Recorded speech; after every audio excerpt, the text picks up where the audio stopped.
انا هاكد لك بالدليل والمنطق سيدي المشاهد ان ريبيرو ده ما عندوش اي فكره. ليه بقى؟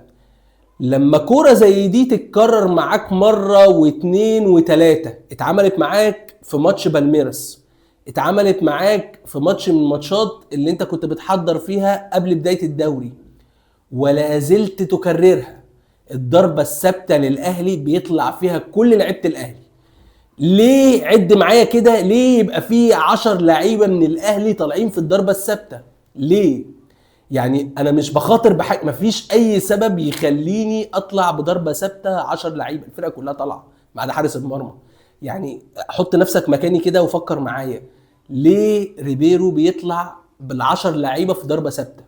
طب ما هو لو الكره اتقطعت هيتعمل بيها مرتده، ممكن يخش فيك جون بمنتهى السهوله، انت في غنى عنه.